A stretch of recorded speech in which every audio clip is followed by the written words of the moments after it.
Great. All right. So I'm going to ask the panelists to introduce themselves. Let's start with Ashley. Hello, everybody.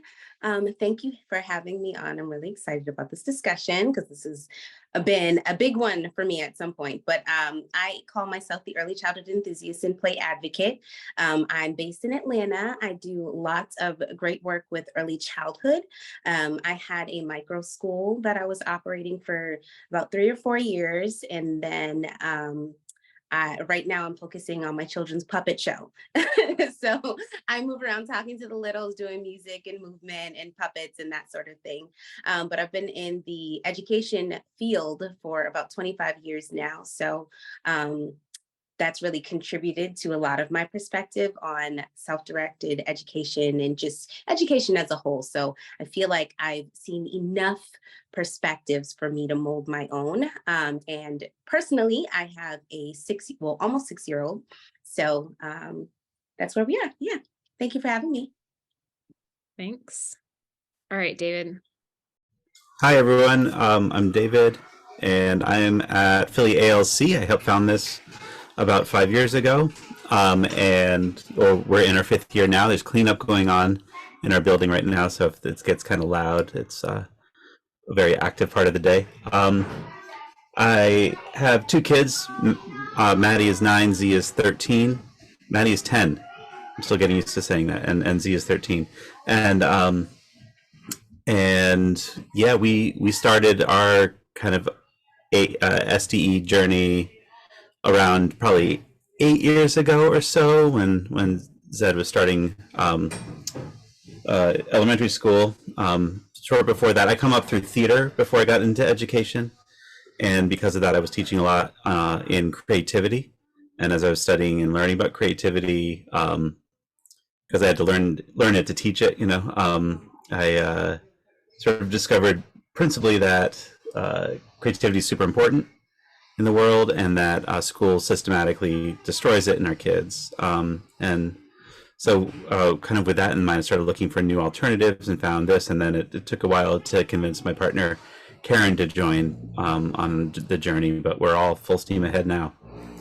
Yeah, so that's kind of where I'm at. Great. Thanks. All right, Alex, you're last. My name's Alex Coast. I live part-time in Cluj-Napoca, Romania.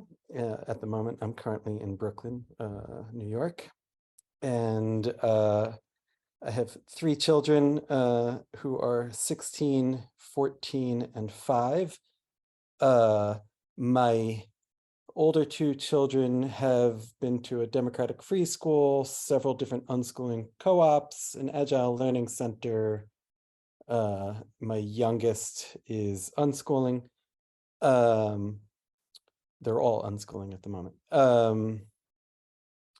I started a democratic free school 17 years ago with the idea that my oldest would go there, which my main recommendation is don't start a school when your firstborn is an infant. And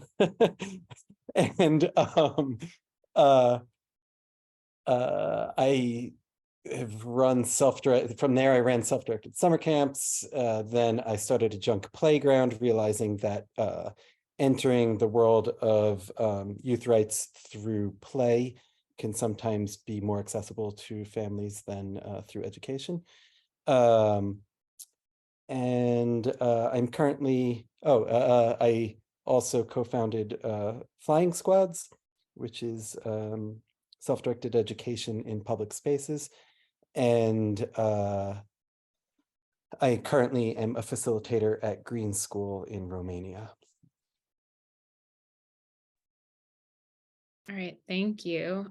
So obviously all 3 of you are here because your co-parent or maybe co-parents are not on board with SDE or at one point weren't. So can you just share a little bit about what that situation looks like in your family? Because I know it's different for all of you. And let's start with Ashley again, if you're up for it.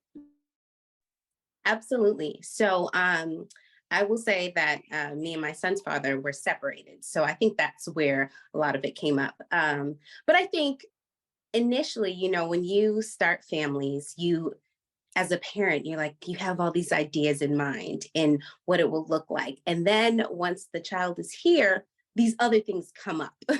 And I think for me, um, when we discussed having my son, it was okay, homeschooling, but we hadn't really talked about what that looked like as he got older.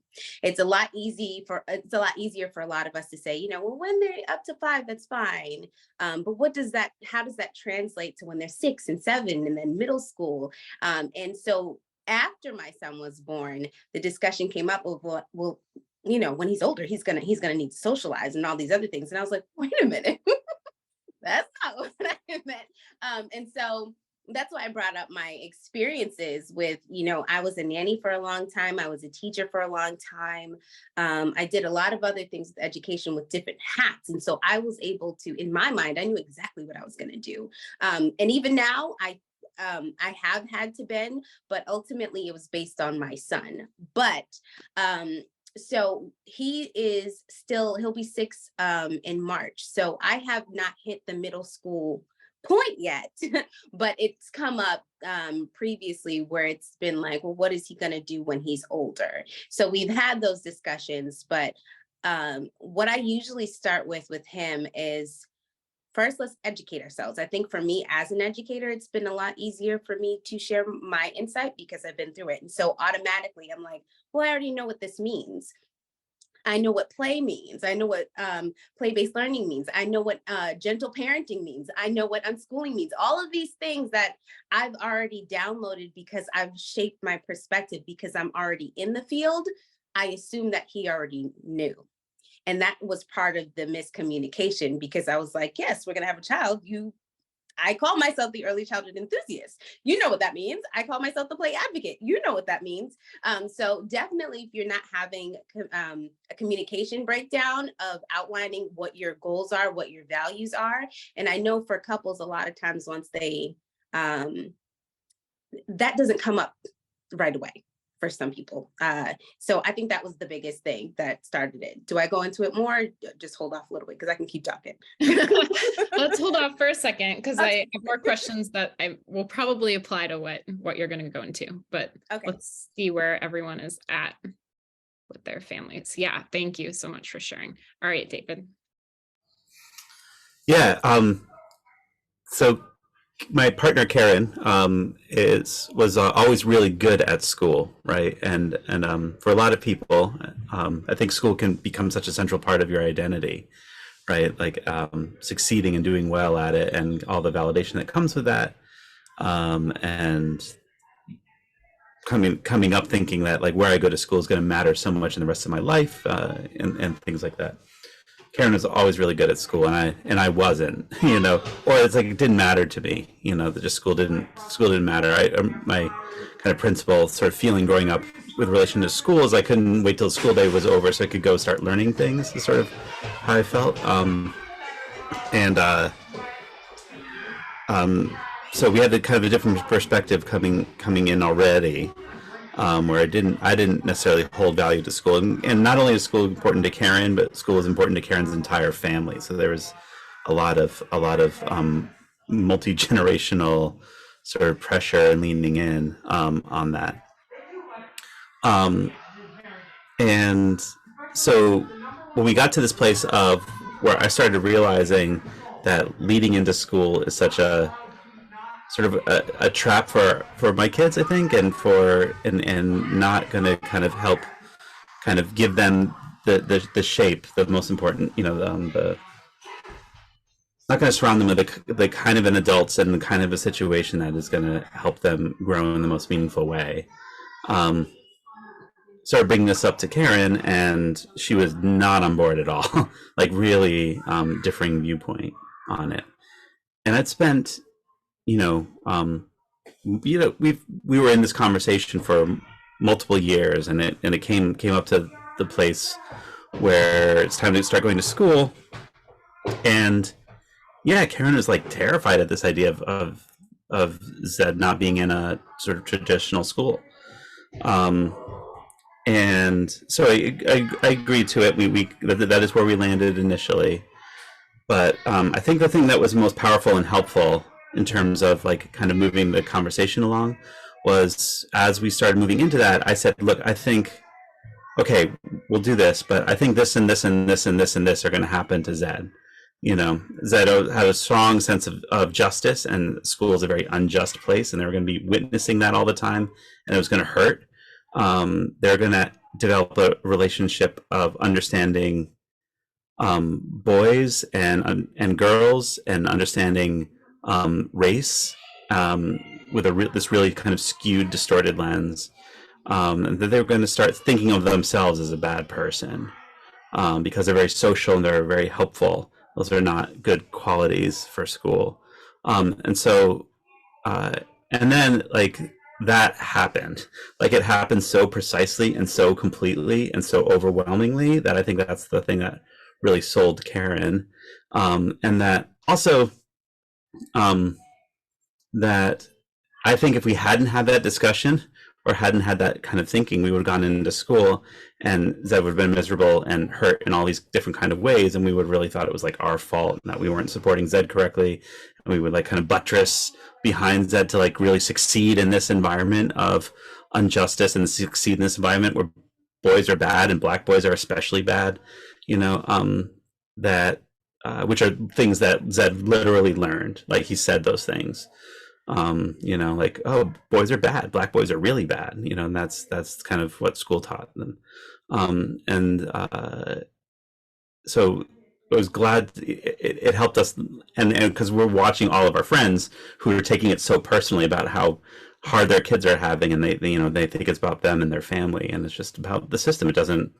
It's not really kind of set up to, you know, helps kids succeed. So that was the sort of the big turning point, I think, towards finding our way through this, and it's been kind of full steam ahead since then.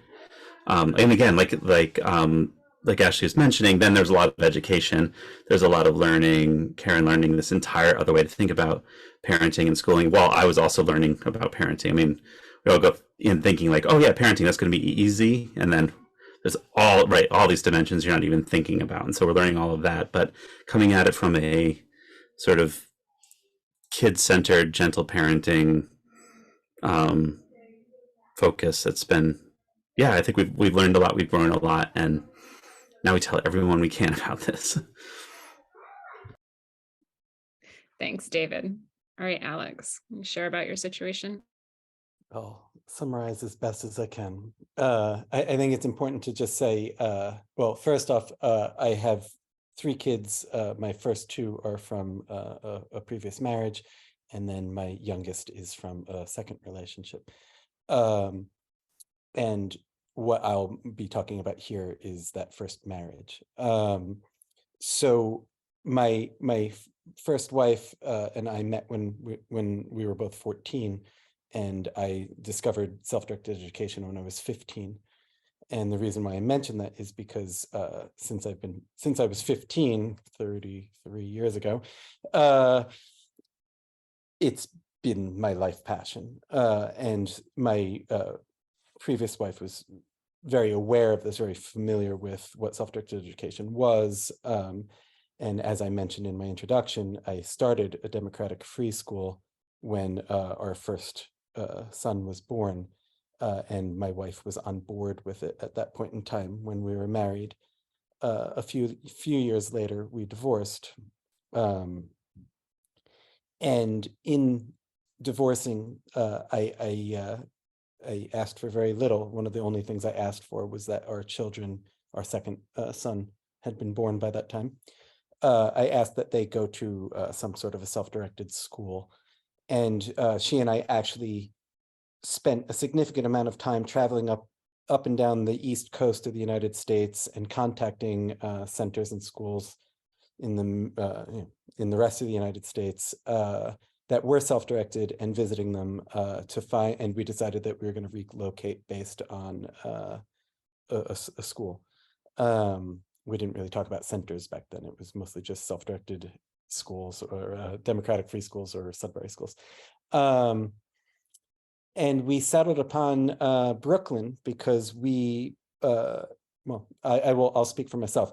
I very much identified, having grown up in a very middle-class white suburb of New Jersey, very Republican town, that I didn't want that for my children, kind of similar to what David was saying.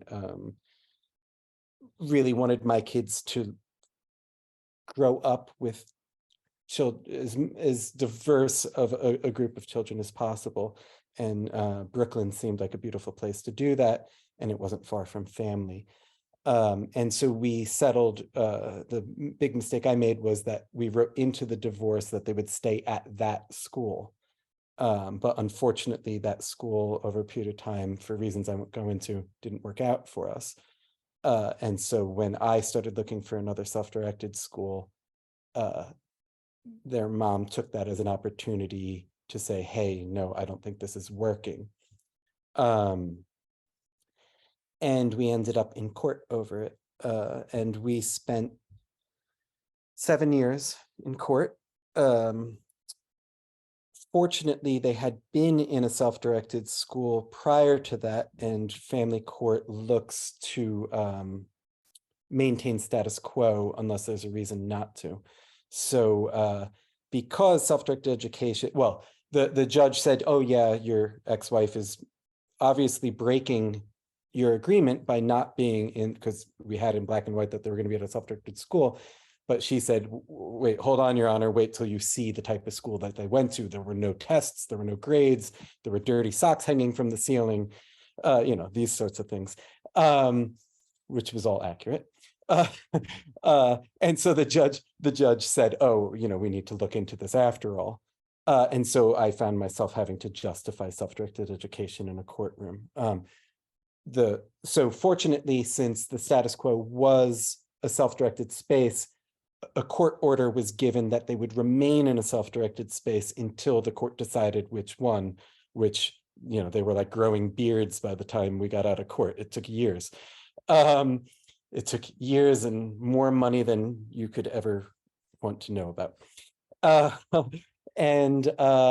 Ultimately, the court ruled in my favor, and I literally have in black and white, I have a legal document that says that they were at an Agile Learning Center at the time, and says that Agile Learning Centers are, a healthy place for a child to grow up, and that this is a valid methodology of education.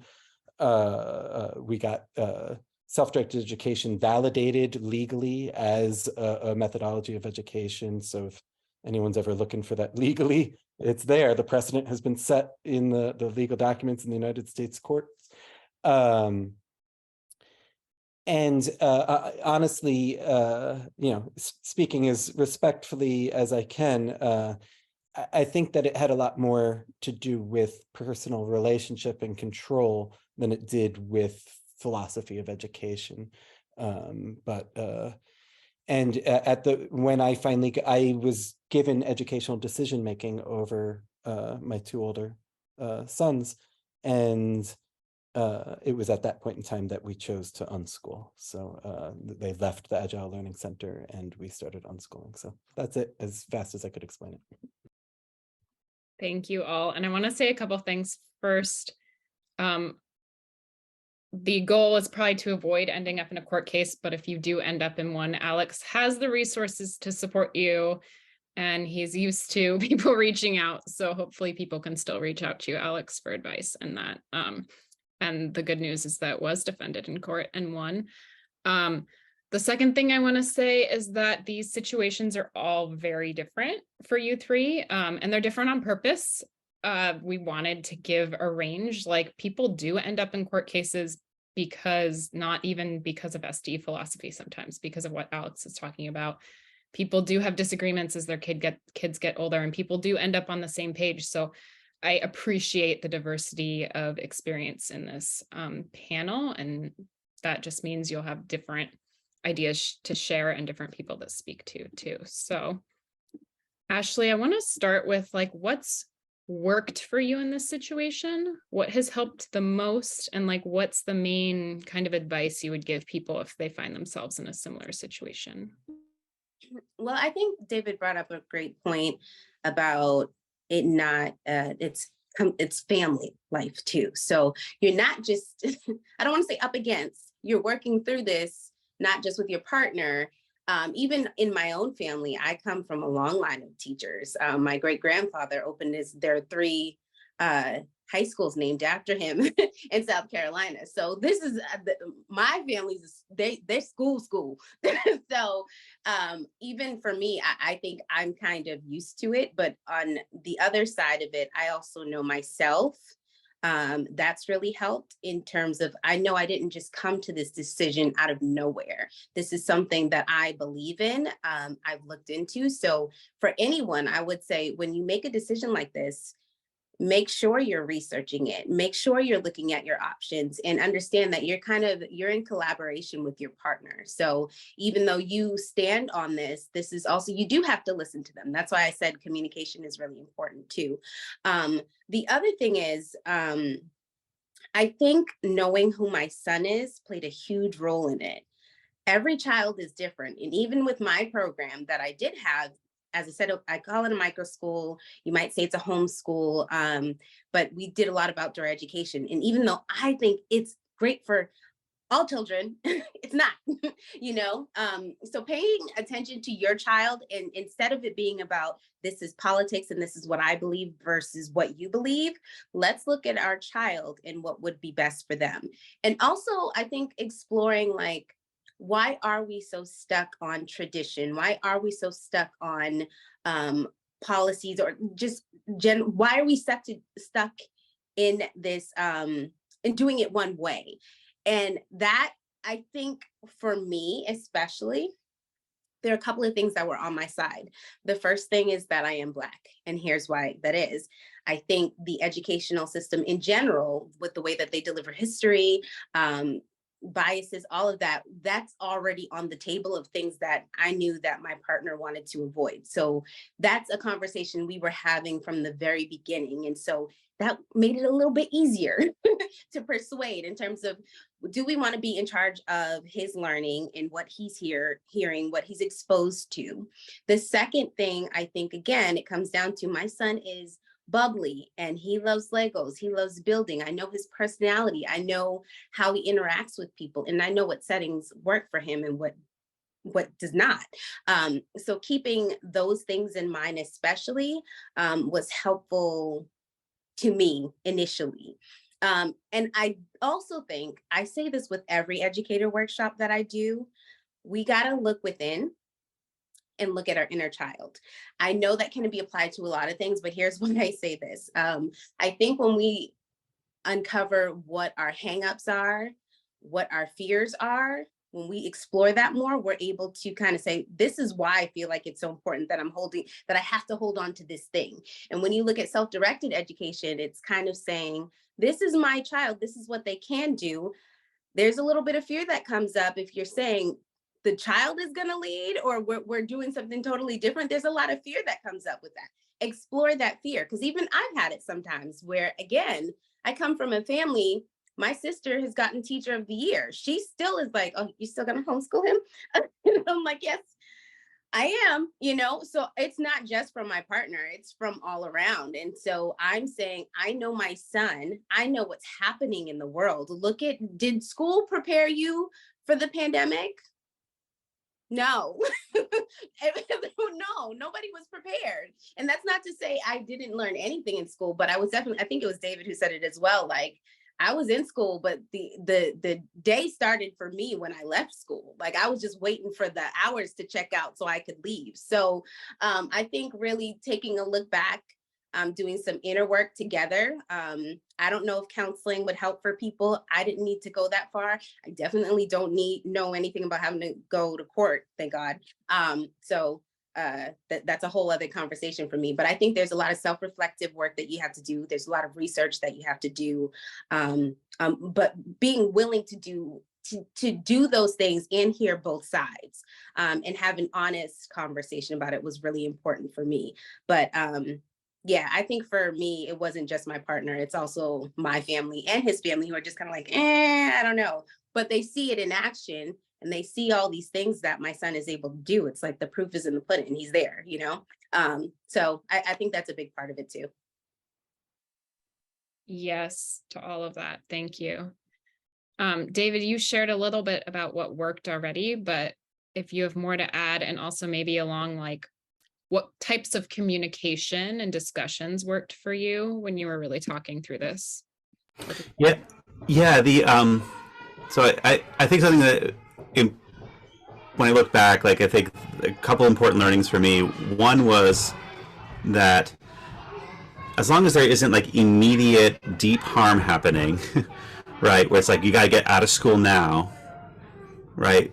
I want to think about like the long game here, right? I want to think about, because it isn't just about like getting my way and having this thing happen. It's about changing the culture of our family and our extended family and our community, and that to make it a place that's more kind of conducive to the sort of learning and growing that we want to do. And a big part of that is realizing that, you know, we're all here talking about SDE, and so I think we all like lean in and think SDE is really important. And I want to like throw out the idea that it's kind of important. Like it's sort of important. It's a little important about where your kid's at school. It's a little important. But what's way more important is that they have a lot of loving, connected adults in their life, I think. That they have a lot of like, that they have a community of kids that, be it in school or elsewhere, that share their values, so they can kind of see themselves in some of their age peers a little bit. That they are, you know, doing things that they like to do, and they're making an impact, and they can feel a difference wherever that is. And sometimes that is at school, right? Kind of turning back and like and fighting the fight a little bit at, you know, school, and squaring off against the injustice as they can, but also realizing it's like, and there's a lot of things they're not going to be able to change. And then another big learning for me is that realizing that if you send your kid to school and you don't talk about it, like send your kid to traditional school and you don't talk about it, it's easy to become really complicit in the injustice happening there, right? That just by the action of sending them and not saying anything, you're saying that this is okay, right? And so even if you are in the situation where they have to go to school like this, to kind of continue to talk about it and name the things that are happening and say it's not okay, you know, and make them realize that, and get on board with like that side of them, the side that is screaming inside that's like, this is wrong, you know, and say, yes, I see that and I agree with you, and it's wrong. Because that isn't going to just happen in school, right? That happens all over the place. That happens all over in the world that we encounter. We all live in this world, and we just want to not be silent about the stuff that's wrong, you know. I think is really important. Yeah, and then like again about thinking about like the long game, like this important change does happen, but it's slow, and that if you, I think, enter in conversation with a partner, with anybody, with a little bit of sense of like, why don't you just, and you're so wrong, and this and that, and not leave like the space for discussion, the space for growth, and the space for humility on both of your parts, you know, that it can end up taking a lot longer, you know. Whereas if you go slowly on purpose and gently and honestly and truthfully and candidly, but like also with like compassion and humility, things move a lot quicker if you go slow. Yeah, I think. Yeah, thank you for that.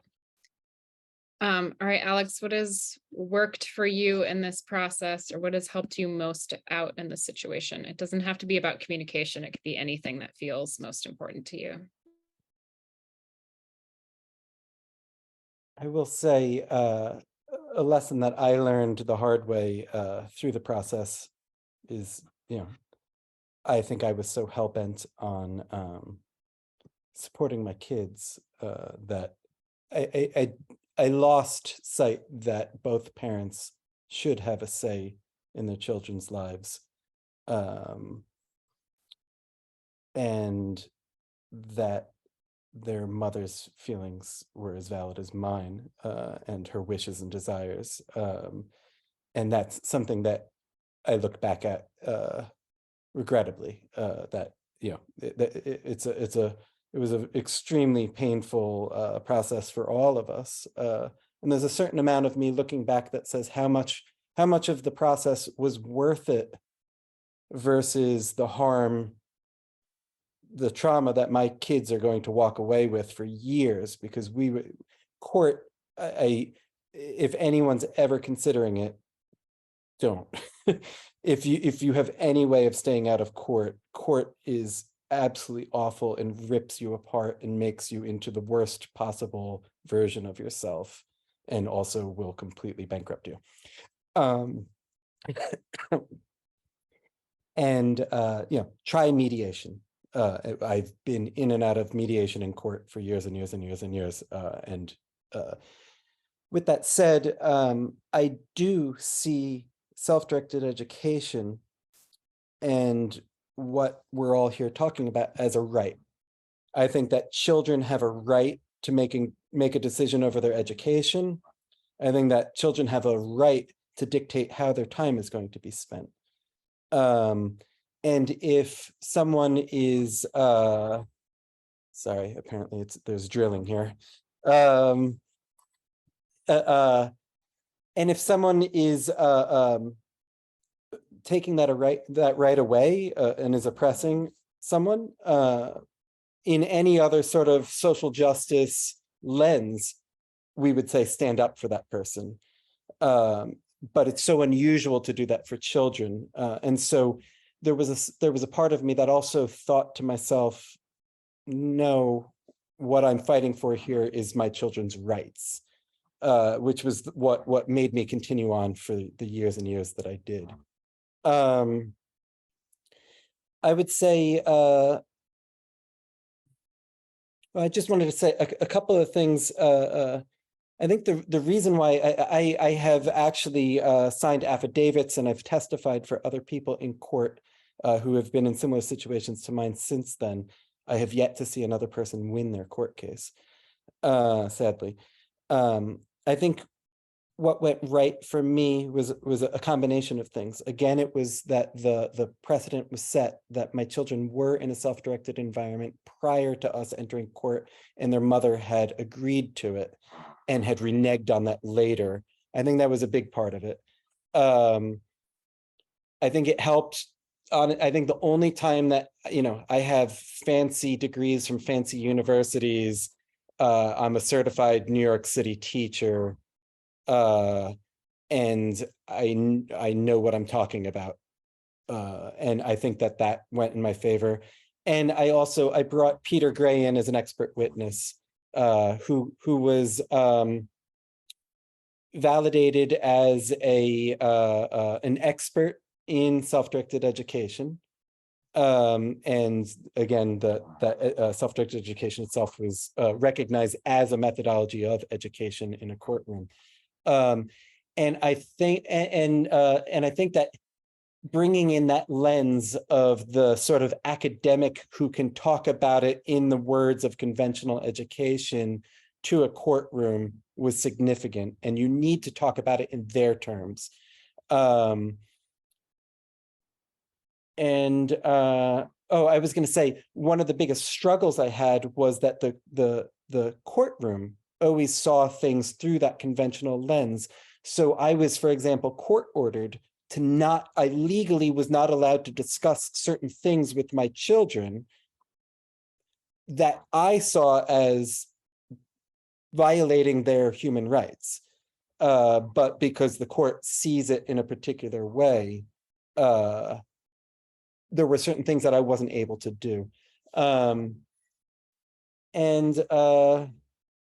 Yeah, I think that's, I don't know if I answered your question correctly, Bria, but I just wanted to kind of mention those aspects of it. There are no correct and incorrect answers because we're not in school and we're not in court.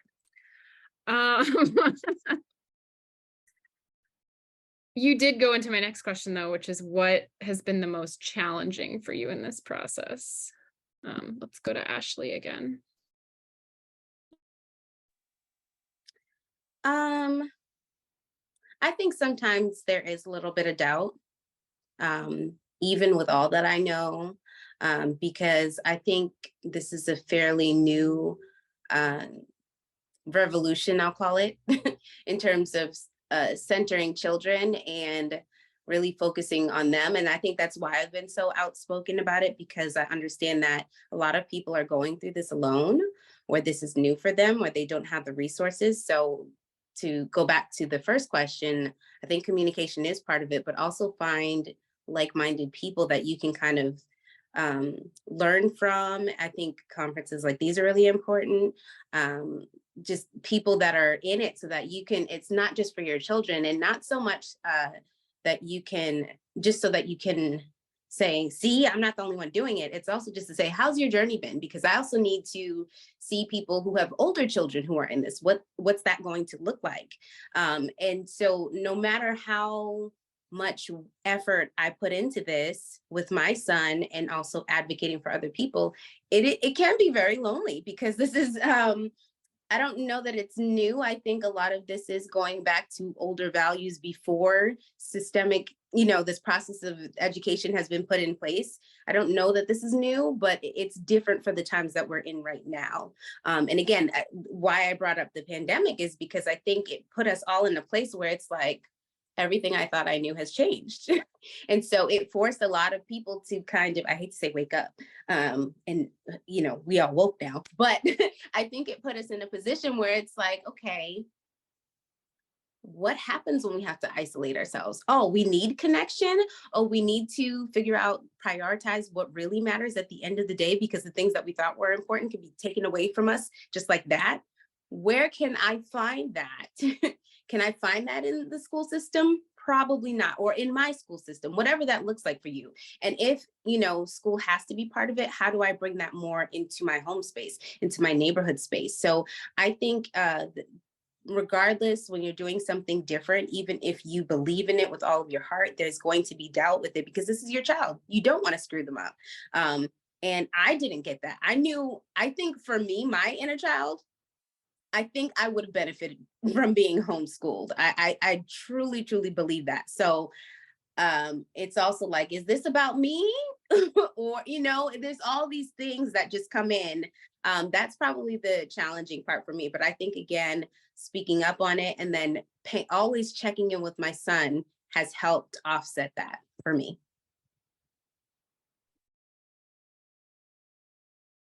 Yeah, thank you. David, what's been most challenging for you? I think, it's like a broader parenting question, I feel like, but just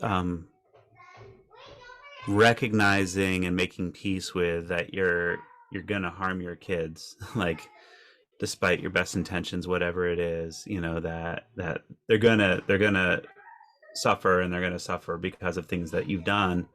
It's gonna happen. And so just understanding that, like, all you can do is the best you can with the information you have at the moment, and you're going to do better next time, and just kind of keep doing that. And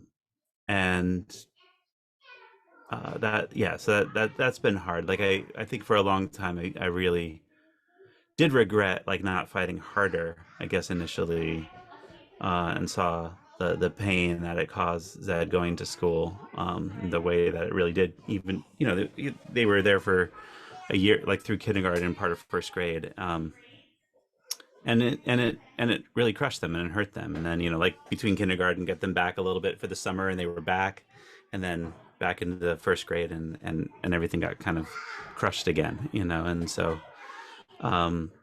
But it did, that is what it took to, like, really make the large shift in our family. That is really what it took to kind of understand and see clearly what was happening.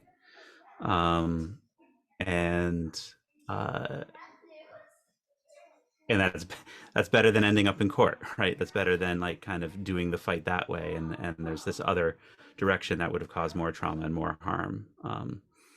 And not leave us with, like, the really kind of, like, strong, robust family that we have now, I think.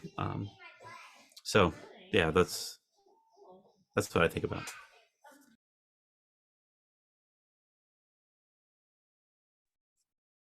Yeah, thank you. Alex?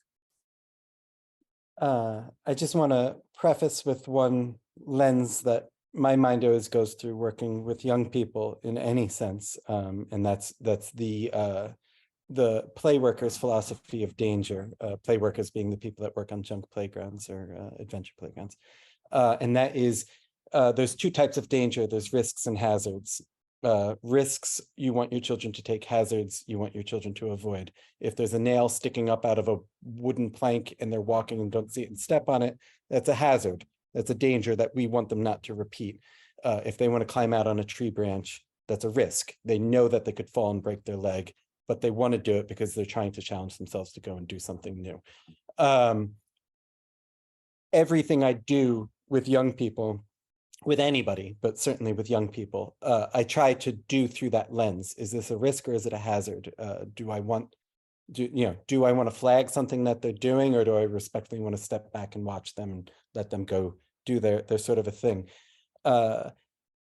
And for me, I think the biggest challenge was with regard to that was figuring out whether I was putting my children into the risk of giving them a liberated childhood where they could choose for themselves, or the hazard of a family that was torn apart. And I honestly can't tell you what the answer should be on that. I can only tell you what has become. And oh, hold on one second. Somebody's sorry, that's my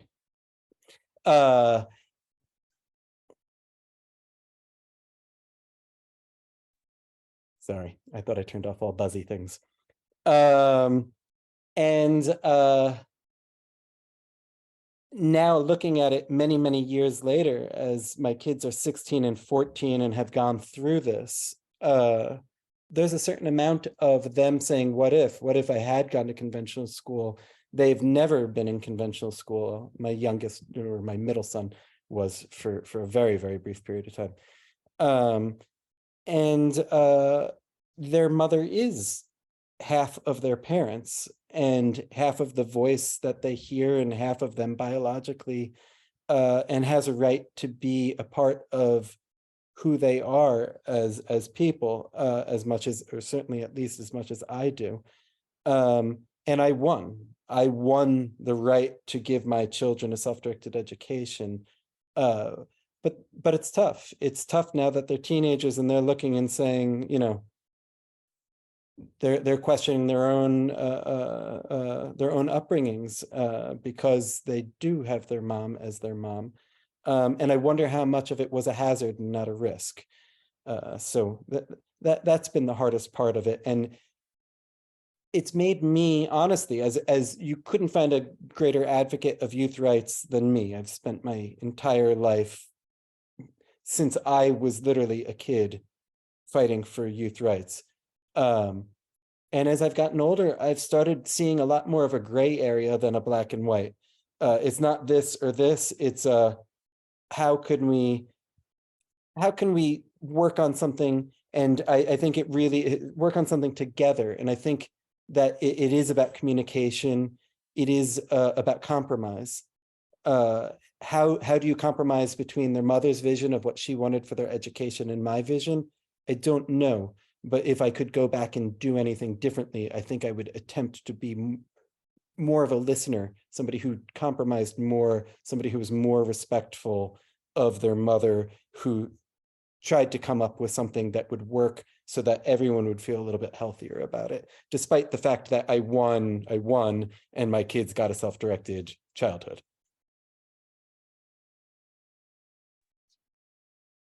I'm going to ask this follow-up question that someone put in.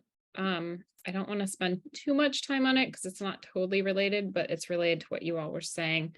Does it ever feel daunting that the harm that will be caused and the weight of wanting to do the least amount of harm it is for me and can feel so overwhelming? So is it daunting to you that we're going to cause harm to our kids no matter what, and like the weight of that? Go for it, Ashley. Yeah. That part of it I'm okay with. I say that there is doubts. And you do think about what their future is going to look like, but I think the check-in point for me is I look around at other adults, you never get it done. So even if you're saying, you don't want your children to look back on the times that they had where you were bickering or whatever, I did not have that experience, but I still look back on my childhood and think about the things that could have been done differently. So I think I from a life perspective, I look at it as though we're moving through this and we're all experiencing different things. We're all self-directed to some extent. It's just when do we get to tap into it is how I think of it. So that lessens the pressure off of it for me, is thinking about, even if you think you did everything right up until this point, it levels out at some point. And then you just move in spirit, you move in purpose, you move in passion. So ultimately, it does kind of come back to being self-directed, like I said, but thinking about it that way, it's like no one goes through a process and then they just get it. They get to be 18 or 25 or 30 or 40 and they just have it all in the bag. No, there are career choices that you switch out of. You have new relationships that challenge you. Having children is literally a new learning process for you where you have to work on yourself. So it's reflective work. So I feel like that part of it, the unknown, is like, okay, well, nobody knows what they're doing. Phew. That's kind of how I feel about it. So yeah. Yes. Yeah, I think like that it is all that yeah, I think like one of the most basic sources of human suffering is like knowing you hurt somebody, right, and that you can't change it.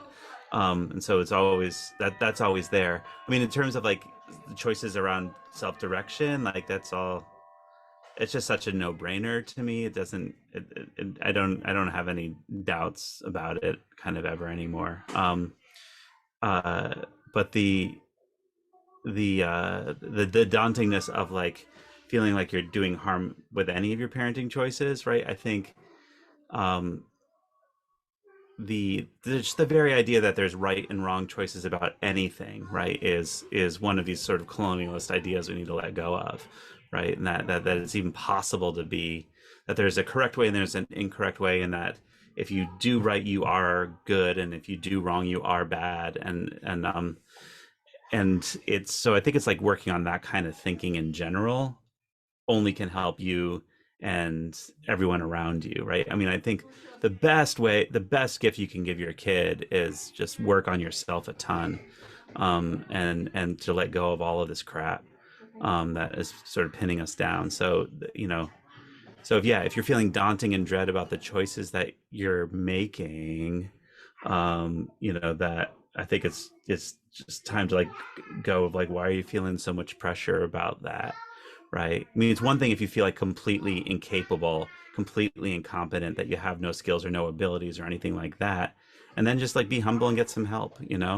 But if it's like feeling like I have a lot of information and I'm making a choice and oh my God, am I gonna, are we all gonna die?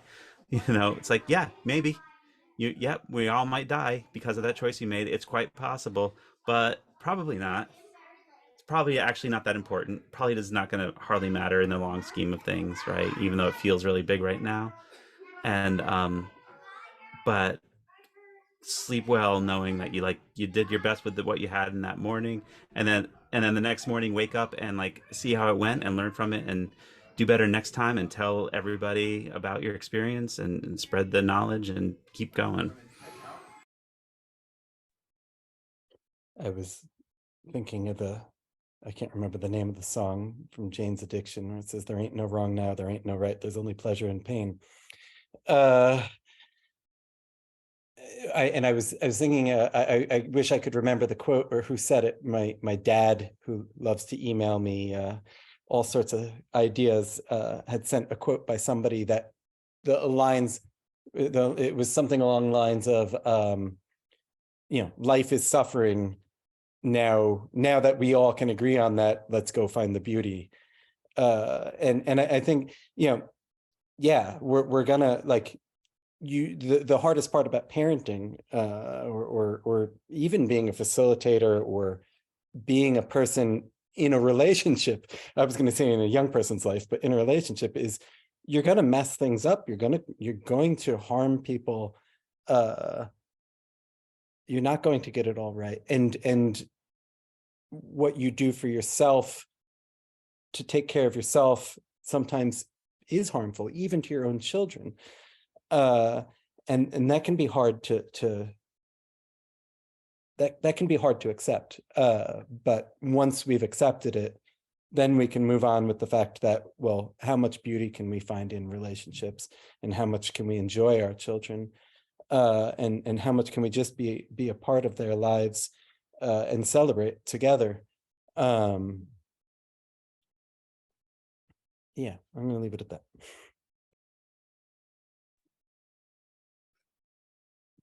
I have one more question, and we have 7 more minutes. So also, if you have something burning that you have to say on this topic, please do say it, that I missed. But obviously we can't really speak for other people, but in your experiences with the co-parents you're talking about, what have you noticed about what's getting in their way, what their fears are around school and why they're not into this? And have you found ways to like support them in getting through that? And what does that look like?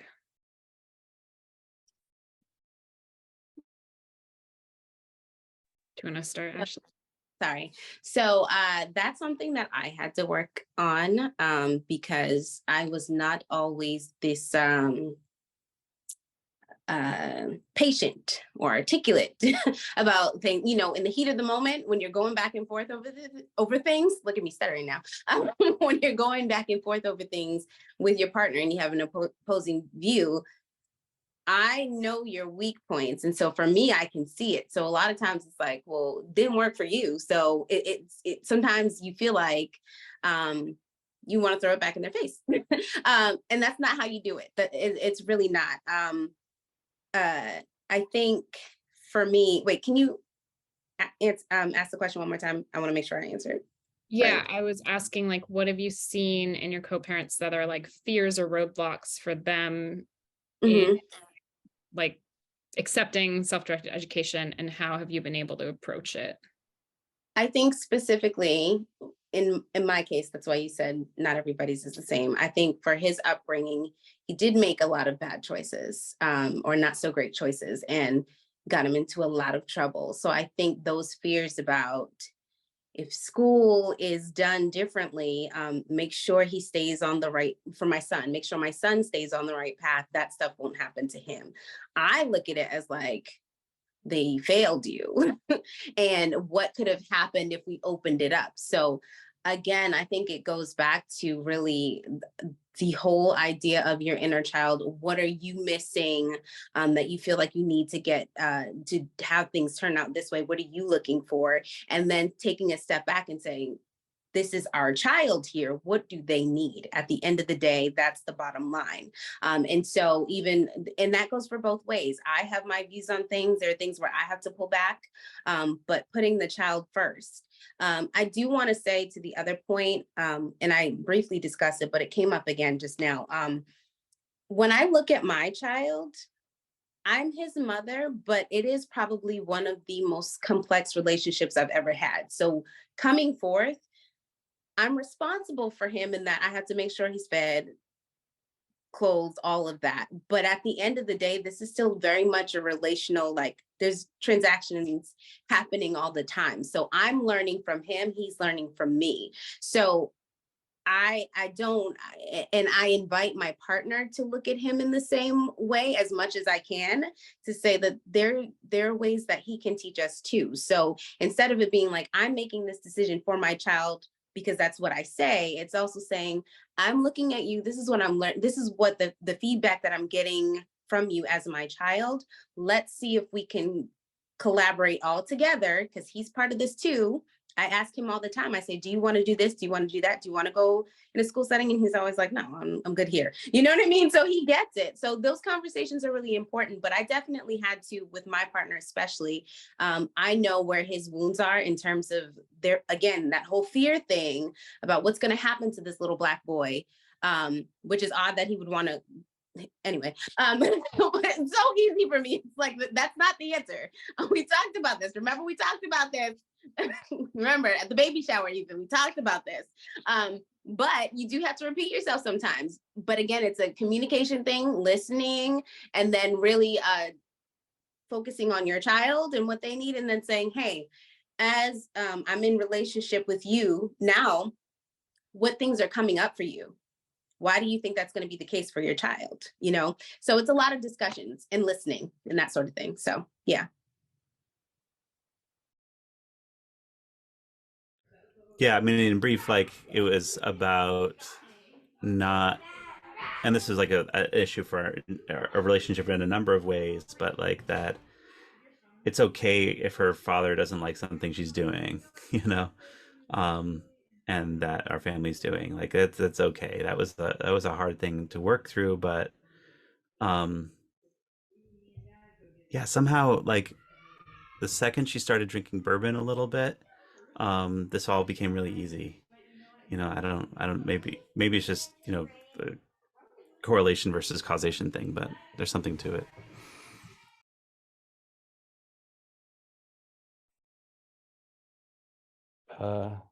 I only know about my own bourbon intake, so uh, uh, I think with any parent, the struggle is fear. Certainly, my own fear of you know, when you choose an unconventional methodology of working with young people, it's unconventional, and therefore you have very few people to go and talk to. You have very few role models. You have very few things that you can look to and say, ah, I can use this as a guiding star to follow. And I would say that was certainly my co-parents' biggest struggle in all of this was, oh my God, this is scary. Like what you want to do with our kids. Here I am, your ex-wife. Why should I trust you in knowing how our kids should be raised? And I think that was a very valid fear of hers. And it is unknown. And I was the one that read all the books, and I was the one that went and talked to people and traveled all over the world, visiting schools and meeting people like this to feel a little bit more normalized. And she didn't have that. And so I imagine, as best as I can observe it, she's never said these words to me, but that she was really just scared that our kids were going to be messed up. I was scared that they were going to be messed up. How did I resolve that? I'd say the number one was time. I would say now that our kids are 16 and 14, she can look at them and say, damn, they're healthy, happy, capable, intelligent, confident human beings who are doing really wonderful things with their lives. They're going to be just fine, at least as fine as any other kid was going to be. Listening, which is a skill that I developed way late. And for me, and in my relationship with my ex-wife, as the co-parent of our children, but just, if not more importantly, in role modeling for my children, was pointing out all the places where I went wrong in that process and apologizing for it and saying, wow, you know, she did some things that I took her to court for, or did such hard things, and then later on said, you know what, you were right. And in hindsight, I'm so sorry for having done those things. And yeah, that's the best we all can do, I think. So, yeah. Yeah, thank you all. Any other burning things that you have to say? Okay. Yes. I think the biggest thing is just do your best to find community. It's not something that you do on your own. There's a reason why we say it takes a village, but just find other like-minded people, not just from your perspective, but other people who might be going through the same thing. I think this is, again, a great platform for that, that you guys have provided. But just know that it's a process. You're never going to get it done. And that just goes with anything that you're doing. And, you know, it's going to take time. So that's it. Thank you for inviting us, and it's a real pleasure to meet you, Ashley, and to see you, David. Yeah, thank you all again. I know this was a vulnerable topic, so I just want to appreciate you all again for sharing your experiences. And it felt like almost like a relief, like what you were saying at the end. It's okay to be human. We are all human and mistakes happen, and that's part of our experience. So yes, thank you for being here.